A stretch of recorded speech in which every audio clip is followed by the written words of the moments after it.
பாவ் பாஜி நல்லா இருக்குது. First time சமைச்சு கொடுத்ததுலேருந்து என் பசங்களுக்கு ரொம்ப பிடிச்சி போய் என்கிட்ட அடிக்கடி கேட்குறது இந்த பாவ் பஜ்ஜி மசாலா தான். இந்த தடவை கொஞ்சம் ஸ்பெஷலாக என்னோட பசங்களுக்கும் என்னோட ஆஃபீஸ் ஃப்ரெண்ட்ஸுக்கு தான் இந்த பாவ் பஜ்ஜி மசாலா நான் செய்கிறேன். கொஞ்சம் எண்ணெயில் 1 டேபிள் ஸ்பூன் அளவுக்கு பட்டர், கசூரி மேத்தி சேர்த்து நல்லா மிக்ஸ் பண்ணதுக்கப்புறம் ஆனியனை பொடிசாக நறுக்கி சேர்த்துக்கிட்டு நல்லா பொன்னிறமாக ஆற வரைக்கும் வதக்கிக்கிறணும். இதில் 1 டேபிள் ஸ்பூன் அளவுக்கு இஞ்சி பூண்டு பேஸ்ட்டு போட்டு அதுவும் பச்சை வாசனை போகிற வரைக்கும் வதக்கிடலாம். இந்த மசாலாவுக்கு வந்து கொஞ்சம் தக்காளி தூக்கலாக இருந்தால் நல்லாவே இருக்கும். அதனால் 2 தக்காளி நான் இன்றைக்கி ஆட் பண்ணிவிட்டு கொஞ்சம் உப்பு சேர்த்து அதையும் மிக்ஸ் பண்ணி குட்டி குட்டியாக கட் பண்ண கலரான காய்கறியை சேர்த்துக்கலாம். 3 வகையான குடமிளகா, கேரட், பீன்ஸ், பீட்ரூட், 3 பொட்டேட்டோ எல்லாத்தையும் சேர்த்து ஒரு 5 நிமிஷம் வதக்குனதுக்கப்புறம் ஸ்பெஷலான பாவ் பஜ்ஜி மசாலா எங்கே இருந்துன்னு பார்த்தீங்கன்னா மயிலாப்பூர் கிச்சனோட பாவ் பஜ்ஜி மசாலா தான்.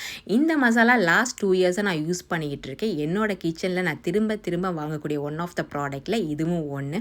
இந்த மசாலாவோட வாசனை வீடு ஃபுல்லாக அவ்வளோ வந்து பரவி சூப்பராக இருக்கும். என்ன சமைக்கிறீங்கன்னு எல்லாருமே வந்து நம்மளை கேட்குற அளவுக்கு தான் இருக்கும். 1.5 டேபிள் ஸ்பூன் அளவுக்கு இன்றைக்கி சேர்த்துட்டு நல்லா மிக்ஸ் பண்ணி விடணும். காய்கறி மூழ்கிற அளவுக்கு தண்ணியை சேர்த்து ஒரு 6லேருந்து 7 விசில் வச்சு எடுத்துடணும்னு வச்சுக்கோங்களேன். அந்த காய்கறிலாம் நல்லா குழஞ்சி வந்து வெந்திருக்கும். அதுலேயே வந்து சூப்பராக இருக்கும்.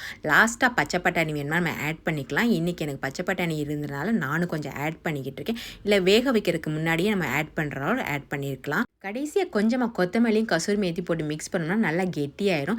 இதை என்னோட சைனீஸ் அண்ட் ஃபிலிப்பினோ ஃப்ரெண்ட்ஸ் கூட ஷேர் பண்ணும்போது அவங்களுக்கு ரொம்பவே இந்த மசாலா பிடிச்சிருந்துச்சு. இதனாலேயே வந்து எனக்கு ஒரு 2 பேக்கெட் வாங்கிட்டு வந்து கொடுன்னு சொன்னாங்க. இந்த பாவ் பஜ்ஜி மசாலாவை நான் கூடிய சீக்கிரம் ஆர்டர் பண்ண போகிறேன். நீங்களும் பண்ணிக்கோங்க. Do you like the pav bhaji? Super delicious. Very nice. You want to try again? Of course. Yes.